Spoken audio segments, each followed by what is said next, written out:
For 30 years, he has lived with a wound. A father who vanished without an explanation. No phone calls, no visits, no goodbye, just a silence that stretched across decades. Then one day, a handwritten letter arrives. It's from the man who left. For the first time in almost 30 years, Norval has a chance to get the answers he spent his entire life searching for. So he packs a bag and makes the trip. He thinks he's walking toward closure. He has no idea he's walking into something else entirely. Norval has pretty much lived his whole life without a father. So when a handwritten letter arrives asking him to come to Oregon, he packs a bag and makes the trip. The cabin sits on the edge of a sea cliff, isolated and hard to reach.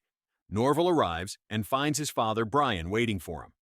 The two have not seen each other since Norval was 5 years old. His father acts as though he doesn't recognize him at first, but a few seconds later, he hugs him and ushers him in. The visit starts badly and gets worse. Brian is cold and difficult from the beginning. He asks questions that seem like tests. He listens to Norval talk and replies with sarcastic remarks. Norval, desperate to make a good impression, talks too much. He exaggerates stories about his life, drops names, tries to present himself as someone worth knowing. Brian sees through all of it and says so. As the evening goes on, Brian drinks more. The more he drinks, the less he bothers to hide how little he thinks of his son. He mocks Norval for being soft. Norval absorbs it. He is still trying. He mentions at one point, almost by accident, that he once attempted suicide. He says it quietly and without drama, just as something that happened. Brian reacts with disgust.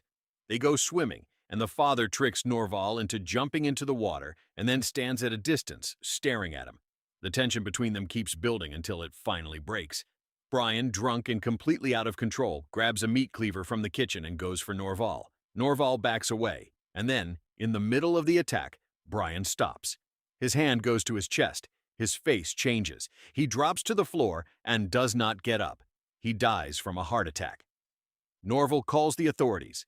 A sheriff arrives to take a statement, and shortly after a coroner named Gladys comes to deal with the body. She explains that the local morgue is at capacity. There is simply no space for another body right now. The corpse will need to be embalmed and stored at the cabin until proper arrangements can be made. Norval is left alone in the cabin with his dead father's embalmed body, waiting for his mother to travel up from Beverly Hills. He tries to sleep. He cannot. A low and steady noise coming from somewhere below the floor. Norval tells himself it is nothing. The sounds continue. He gets up and starts moving through the cabin. He finds a photo album tucked away in a drawer. He sits down and flips through it. The photos show a man identified as Brian Greenwood at various points over the years. Norval stares at the pictures. He looks at the photos. He looks at the body. They are not the same person. The man who invited him here, who attacked him, who died on this floor, was not his father. The sounds beneath the floor are coming from a specific point near the far wall. Norval finds a hatch cut into the floorboards, hidden and easy to miss. He pulls it open. Below is a bunker dug into the earth beneath the cabin. It is dark, and it smells of dampness and something worse. And chained to the wall inside, barely conscious, covered in wounds that are days or weeks old, is a man. The man looks up at Norval. He says his name is Brian. He is Norval's actual father. Brian is in bad shape, but he is alive, and he is lucid enough to talk. He tells Norval that a man named Jethro visits the cabin on a regular basis. Each time he comes, he hurts him. Jethro will come again, and when he does, Norval needs to be ready to kill him. Brian starts to explain how all of this came to be. Years ago, after he walked out on Norval and his mother, he fell in with a group of 4 men.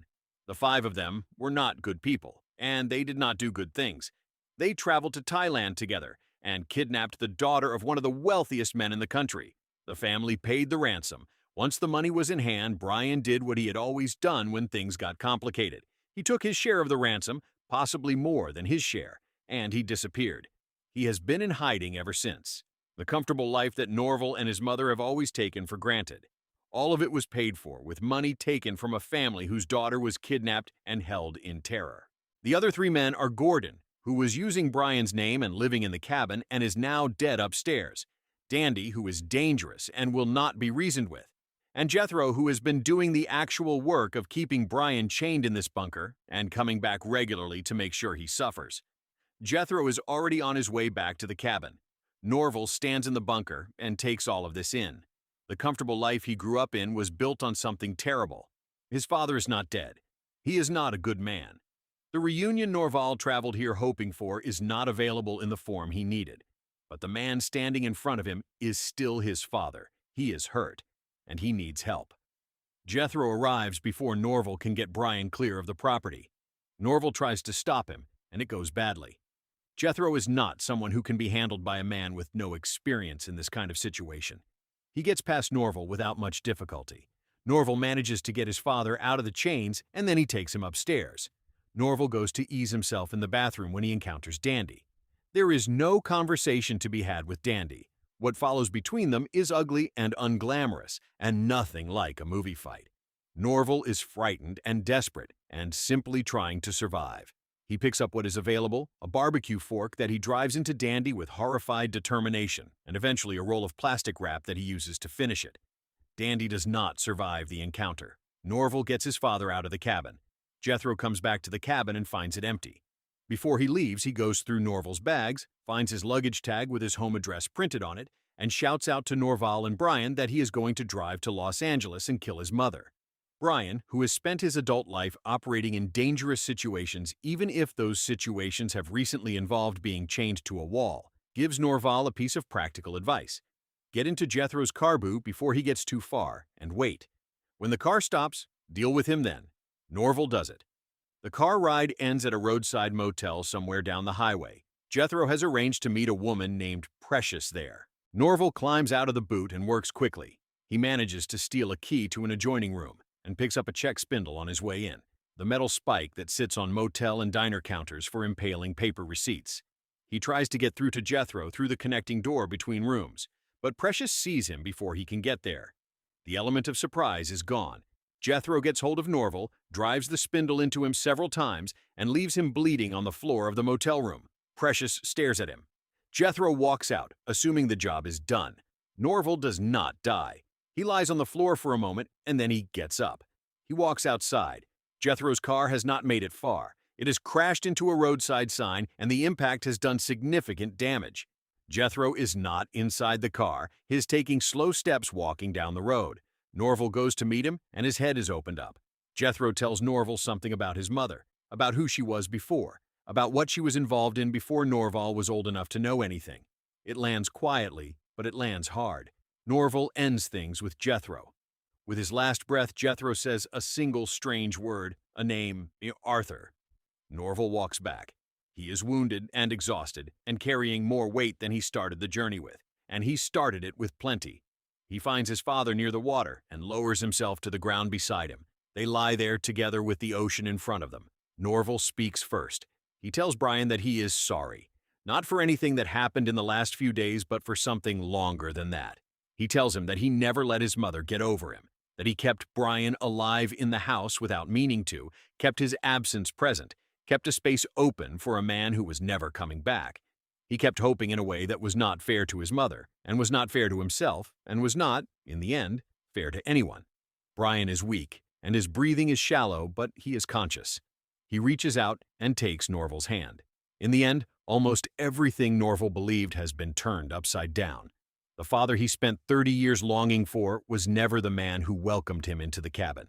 The reunion he dreamed about became a nightmare. The wealthy, comfortable life he and his mother enjoyed was revealed to have been funded by kidnapping money. The man he mourned was an imposter, while his real father had been chained beneath the floorboards all along. Every answer Norval came searching for only uncovered a deeper secret, forcing him to confront painful truths about his father, his mother, and even himself.